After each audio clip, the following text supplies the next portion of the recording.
Commitment siya, ibig sabihin long term talaga para mag-grow siya. Kasi money takes time to grow. So, ang tanong, bakit maraming tao ang nai-scam sa investment? Paki-type nga, scam.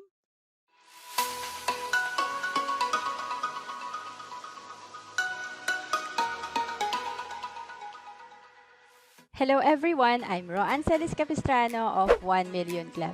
Kung bago ka pa lang sa channel ko, make sure to subscribe and hit the notification bell para lagi kang updated. Ayan, so ngayon, yung mutual fund, basic pag-uusapan natin kasi importante naman talaga yung financial education pa rin. No? All you need to know to start investing. Alam nyo, ang pinakamahirap talaga sa pag-i-invest yung pag-start.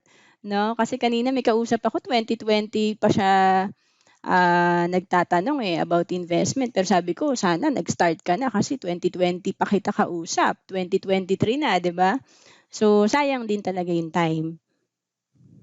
So, malaki kasi yung difference pag nag-iipon ka lang versus kung nag-i-invest ka. Kasi dati, nung wala pa ako sa IMG, mahilig naman ako mag-ipon and takot ako sa utang. Kaya lang, nakita ko na yung savings ko kahit lumalaki siya, na dinadagdagan ko, yung interest niya sobrang liit. Wala pang 100 pesos. Tama ba? Nakaka-relate pa kayo dyan?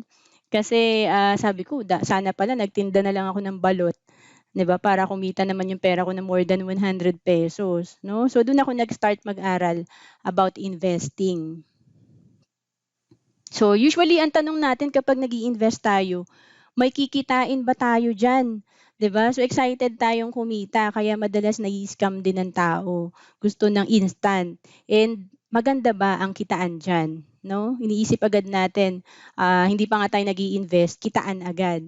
'Di ba? So start tayo sa financial education.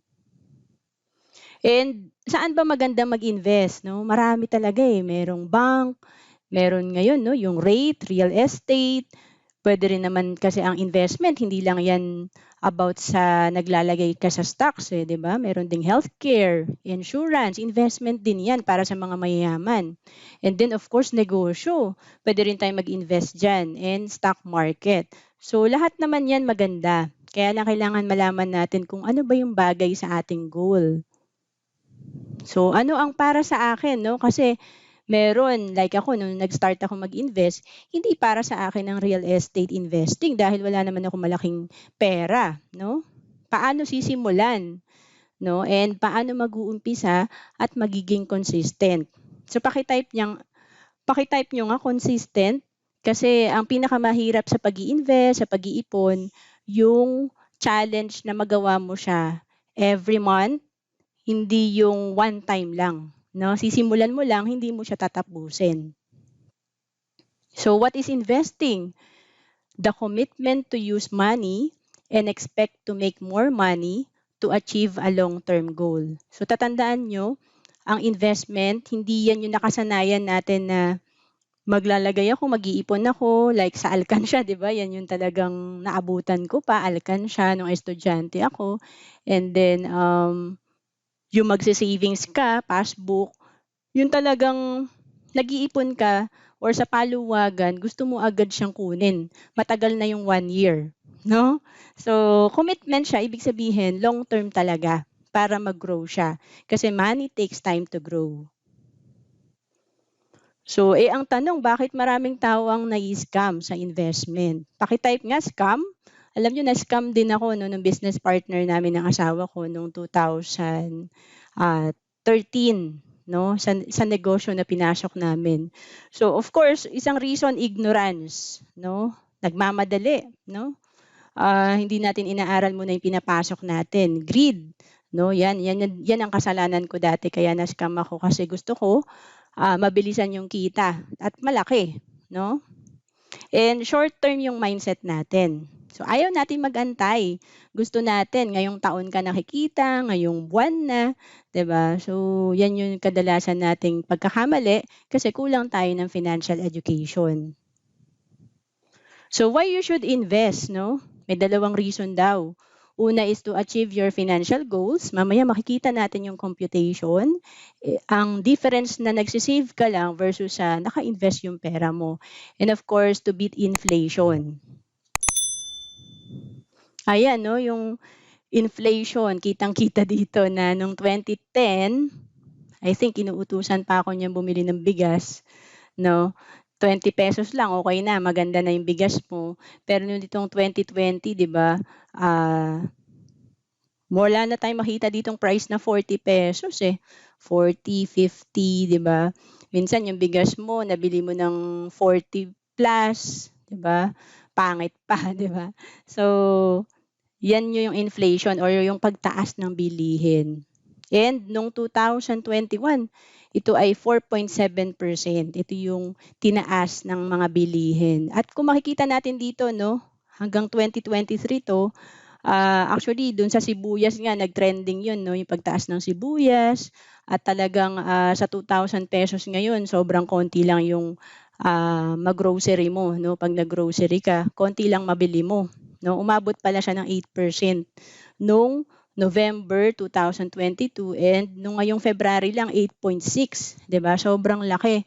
Ang tanungin natin yung salary ba natin, yung kinikita natin, tumataas ba siya ng 8% per year, 'di ba? Kasi ako, kaya ako nag-start mag-business at mag-invest kasi kinompyut ko yung aking, salary 'no.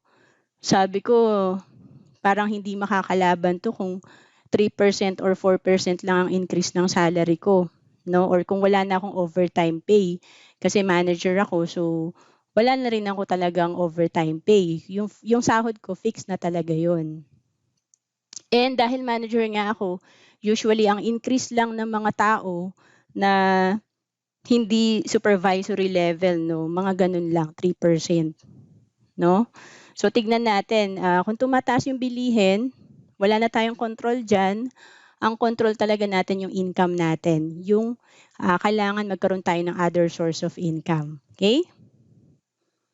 Ayan, so eto yun 'no, yung dati mahilig lang ako mag-ipon, I'm sure yung iba din sa inyo mahilig mag-ipon. So kung may 100,000 ka, naka-save yan 'no, sa bank or sa savings account. 1% lang kasi yung kinikita nito or less than 1% 'no, para simple yung computation 1% lang. So 1% of 100,000, 1,000. And hindi natin alam na may 20% tax din pala yan 'no. Kaya minsan may nakikita kayo sa passbook meron na siyang bawas. So 20% ng kinita ng pera mo ibabawas yan. Kaya actually 800 lang yung kinita ng pera mo kung 100,000 yung savings mo, 'di ba? And then ang inflation dito sobrang liit pa nga nito 4%, 'no? 4% ng 100,000, 4,000. Ibig sabihin, akala mo kumita ka ng ₱800 after 1 year, pero 'pag kinonsider mo sa computation yung inflation, naku, yan na, bumaba na pala yung value ng pera mo. Kasi yung 100,000 mo last year, mas maraming mabibili compare sa ngayong taon 'no, na tumaas na yung mga presyo. Okay, gano'n yung pag-interpret natin ng inflation. Kaya nga every time na hindi ka nag-i-invest, you lose money. Yung value ng money mo bumababa, lalo na kung nakatago lang yan sa unan, 'di ba? Puwede pang